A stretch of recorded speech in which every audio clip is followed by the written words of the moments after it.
Well,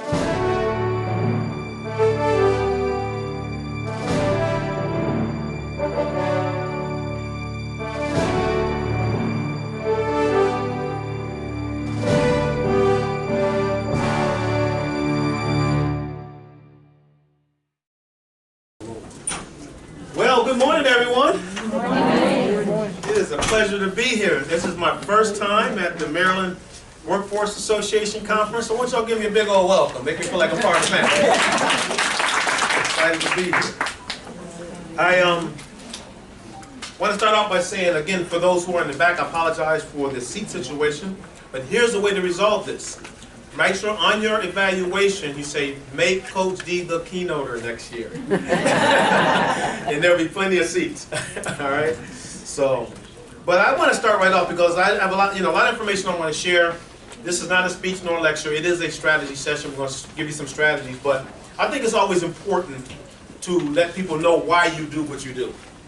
What was the cause of you even deciding to go down a particular pathway in your career. So let me kind of lay a foundation. Then we're going to do a few fun things, and then I'm going to get into some strategies, I promise you. But again, my name is Daryl Andrews. You can call me Coach D. I'm a consultant, speaker, and trainer. I've been working in workforce development and education now for over 2 decades. I started when I was 5. That's why I still so young. But I love this work, and there's a reason why. I was born and raised in the city of Syracuse, New York.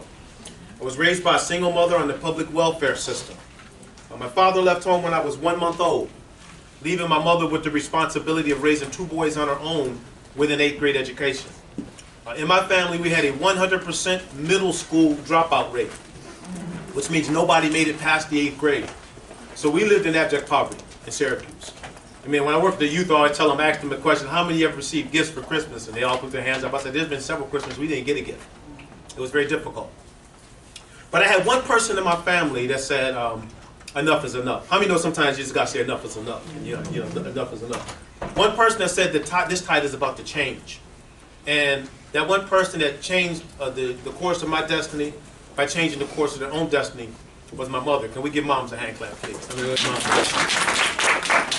And I'll be quite honest with you, just to be straight up honest if I can. One way she helped us change is I had myself a crazy mama too. How many of you know what I'm talking about, crazy mama? Let me ask you a question. How many of you here are crazy mamas? Put your hands up there. Crazy mamas right there. When my mom told me to be in the house by 6:30, I was in the house by 6:25. I said, we need more of that nowadays. I think we have more crazy mamas. We would eliminate some of the challenges we're facing today. But my mom just said enough was enough. And she decided to do something nobody in my family did during that time. She decided to go back to school. Not only did she decide to go back to school, she was recruited by a workforce development program like yours that encouraged her to go back to school. There's a gentleman by the name of Mr. Head who was running a program in the city of Syracuse, New York. And Mr. Head literally would go into the projects of Syracuse, Caucasian male, in the project and knock on each door and talk to each person there and say, we have these programs available for you to enhance your employment, enhance your future. A lot of people said we're not interested, but my mom said I am. So she joined this workforce development program in the city of Syracuse, New York. And as a result, I'm doing the fast track because we only have an hour. I'm going to go into all the details. So, I go into details. I can take an hour to share this story, but you don't want to hear the story for an hour. So we're going to give you the abridged version. As a result, my mother, going through this workforce development program, received her GED. And she became the first person in my family's history to graduate with a high school diploma. The first one in my family's history. The workforce program didn't stop there. It encouraged her to go on and get additional education. So she went to business school for 2 years, still being supported and encouraged by this program. And she ended up, I don't know if it was a degree or certificate, but she ended up qualified to land some pretty meaningful employment. And she ultimately, matter of fact, I back up a little bit, when she was in the program, when she received her GED, she was also named the class valedictorian. And listen to this, she gave her class valedictorian speech in a full-length leather suit in the month of June. Like 922 degrees out, Mom got a leather suit on. So I was like 8 years old. I said, Mom, you look hot up there. Yeah, like hot, like hot, it's hot outside. But she ended up going through the business program. And as a result, ladies and gentlemen, we had never seen really what I call meaningful employment. We lived in poverty. We didn't have a whole lot. But as a result of the work you do, my mother ended up landing a job, because she was an out-of-school youth. She ended up landing a job with an organization, a company by the name of Allegheny Airlines, which became US Air Incorporated, which today is American Airlines. We went from abject poverty in Syracuse, New York, to now traveling all over the United States of America for free because of the power of workforce development. Everybody stand to your feet. I know it's crowded in here, but we're going to set the tone for the rest of this conference. I want you to find 4 or 5 people, give them a handshake, a high five, and say this to them. You are a generational transformation expert, baby. Tell them that. Go quick. Come on, go ahead. Go find some more. Come on. Come on, tell them you're a generational transformation expert, baby. You are a generational transformation expert. Yes, you are. Yes, you are.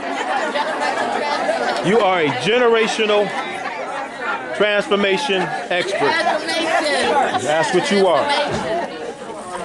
Why don't you give that person next to you a hand clap for the work they do? I mean, give them a hand. Look at them. Smile at them and give them a hand clap. Because sometimes we do this work and we wonder, are we making a difference? Are we impacting? And how many of you have had situations where somebody came back and let you know? Yeah, so show of hands. Isn't that something? And you know, because sometimes when you're mixed, when you're in the process, it's hard to see. But realistically, you are.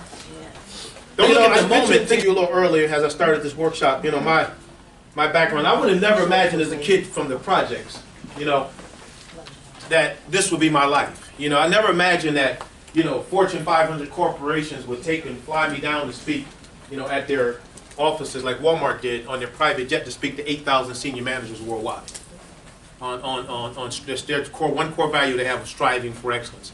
I would have never imagined I would have shared the stage with people like Dr. Maya Angelou, Magic Johnson, and this wonderful lady down here. You never figure out what this is. This is Maria from Sesame Street.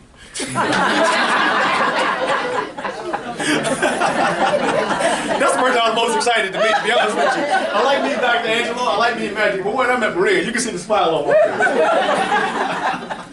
I loved you when I was a kid, I loved you. And then they put a topping on, icing on the cake, and they put Gordon in there, Trash Gordon. So I had Maria and Trash Gordon all at the same time. I said, I can't believe it.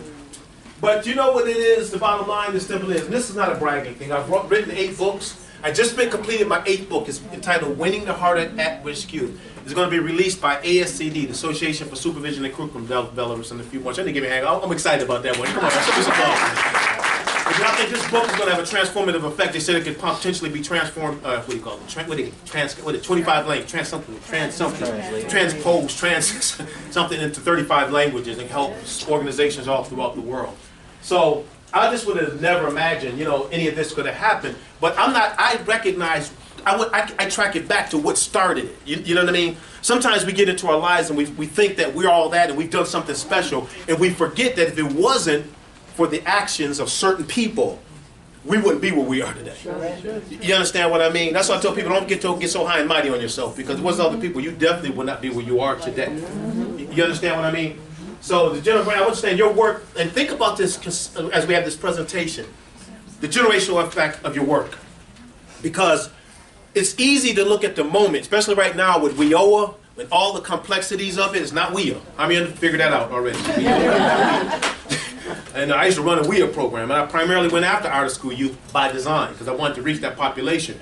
But it's a different group of people, you know, that we're working with on the WIOA. So